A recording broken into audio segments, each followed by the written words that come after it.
नमस्कार दोस्तों, हमारी आज की कहानी है तलाक। राधिका और नवीन को आज तलाक के कागज मिल गए थे। दोनों साथ ही कोर्ट से बाहर निकले।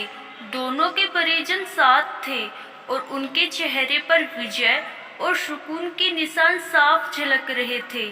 4 साल की लंबी लड़ाई के बाद आज फैसला हो गया था। 10 साल हो गए थे शादी को, मगर साथ में 6 साल ही रह पाए थे। 4 साल तो तलाक की कार्यवाही में लग गए। राधिका के हाथ में दहेज के सामान की लिस्ट थी और अभी नवीन के घर से लेना था, और नवीन के हाथ में गहनों की लिस्ट थी जो राधिका से लेने थे। साथ में कोर्ट का यह आदेश भी था कि नवीन 10 लाख रुपए की राशि एक मुक्त राधिका को चुकाएगा। राधिका और नवीन दोनों एक ही टेम्पो में बैठकर नवीन के घर पहुंचे। दहेज में दिए सामान की निशानदेही राधिका को करनी थी, इसीलिए 4 वर्ष बाद ससुराल जा रही थी। आखिरी बार बस उसके बाद कभी नहीं आना था। उधर सभी परिजन अपने अपने घर जा चुके थे। बस 3 प्राणी बचे थे, नवीन, राधिका और राधिका की माताजी। नवीन घर में अकेला ही रहता था। माँ बाप और भाई आज भी गांव में रहते हैं। राधिका और नवीन का इकलौता बेटा जो अभी 7 वर्ष का है। कोर्ट के फैसले के अनुसार बालिग होने तक वह राधिका के पास ही रहेगा। नवीन महीने में एक बार उससे मिल सकता है। घर में प्रवेश करते ही पुरानी यादें ताजा हो गई। कितनी मेहनत से सजाया था इसको राधिका ने। एक एक चीज में उसकी जान बसी थी। सब कुछ उसकी आंखों के सामने था। एक एक ईंट से धीरे धीरे बनते घरौंदे को पूरा होते देखा था उसने। सपनों का घर था उसका। कितनी शिद्दत से नवीन ने उसके सपने को पूरा किया था। नवीन थका हारा सा सोफे पर पसर गया। बोला, ले लो जो कुछ भी चाहिए, मैं तुझे नहीं रोकूंगा। राधिका ने अब गौर से नवीन को देखा। 4 साल में कितना बदल गया है। बालों में सफेदी झांकने लगी है। शरीर पहले से आधा रह गया है। 4 साल में चेहरे की रौनक गायब हो गई। वह स्टोर रूम की तरफ बढ़ी, जहां उसके दहेज का अधिकतर सामान पड़ा था। सामान ओल्ड फैशन का था, इसीलिए कबाड़ की तरह स्टोर रूम में डाल दिया था। मिला भी कितना था उसको दहेज। प्रेम विवाह था दोनों का। घर वाले तो मजबूरी में साथ हुए थे। प्रेम विवाह था, तभी तो नजर लग गई किसी की, क्योंकि प्रेमी जोड़ी को हर कोई टूटता हुआ देखना चाहता है। बस एक बार पीकर बहक गया था नवीन। हाथ उठा बैठा था उस पर। बस वो गुस्से में मायके चली गई थी। फिर चला था लगाने सिखाने का दौर। इधर नवीन के भाई भाभी और उधर राधिका की माँ। नौबत कोर्ट तक जा पहुंची और तलाक हो गया। न राधिका लौटी न नवीन आने लगा। राधिका की माँ बोली, कहाँ है तेरा सामान? इधर तो नहीं दिखता, बेच दिया होगा इस शराबी ने। चुप रहो माँ। राधिका को न जाने क्यों नवीन को उसके मुंह पर शराबी कहना अच्छा नहीं लगा। फिर स्टोर रूम में पड़े सामान को एक एक कर लिस्ट में मिलाया गया।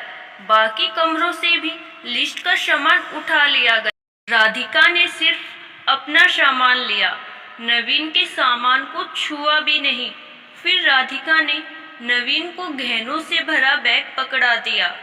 नवीन ने बैग वापस राधिका को दे दिया। रख लो, मुझे नहीं चाहिए, काम आएंगे तेरे मुसीबत में। गहनों की कीमत 15 लाख से कम नहीं थी। क्यों? कोर्ट में तो तुम्हारा वकील कितनी दफा गहने गहने चिल्ला रहा था। कोर्ट की बात कोर्ट में खत्म हो गई। राधिका, वहां तो मुझे भी दुनिया का सबसे बुरा जानवर और शराबी साबित किया गया है। सुनकर राधिका की माँ ने नाक भौं चढ़ा। नहीं चाहिए, वो 10 लाख भी नहीं चाहिए। क्यों? कहकर नवीन सोफे से खड़ा हो गया। बस यूं ही। राधिका ने मुंह फेर लिया। इतनी बड़ी जिंदगी पड़ी है, कैसे काटोगी? ले जाओ, काम आएंगे। इतना कहकर नवीन ने भी मुंह फेर लिया और दूसरे कमरे में चला गया। शायद आंखों में कुछ उमड़ा होगा, उसे छुपाना भी जरूरी था। राधिका की माताजी गाड़ी वाले को फोन करने में व्यस्त थी। राधिका को मौका मिल गया। वो नवीन के पीछे उस कमरे में चली गई। वो रो रहा था, अजीब सा मुंह बनाकर, जैसे भीतर के सैलाब को दबाने की जदोजहद कर रहा हो।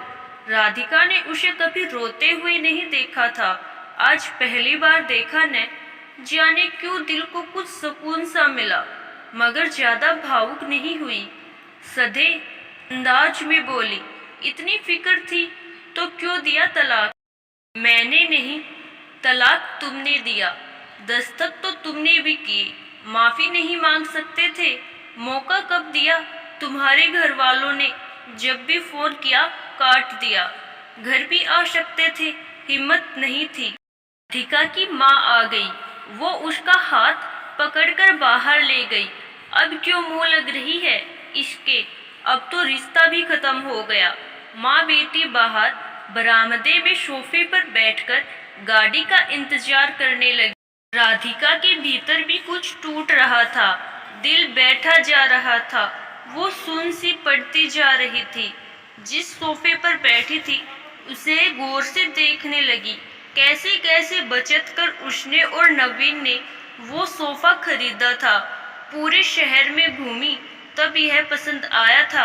फिर उसकी नजर सामने तुलसी के सूखे पौधे पर गई। कितनी शिद्दत से देखभाल किया करती थी। उसके साथ तुलसी भी घर छोड़ गई। घबराहट और बढ़ी तो वह फिर से उठकर भीतर चली गई। माँ ने पीछे से पुकारा, मगर उसने अनसुना कर दिया। नवीन बेड पर उल्टे मुंह पड़ा था।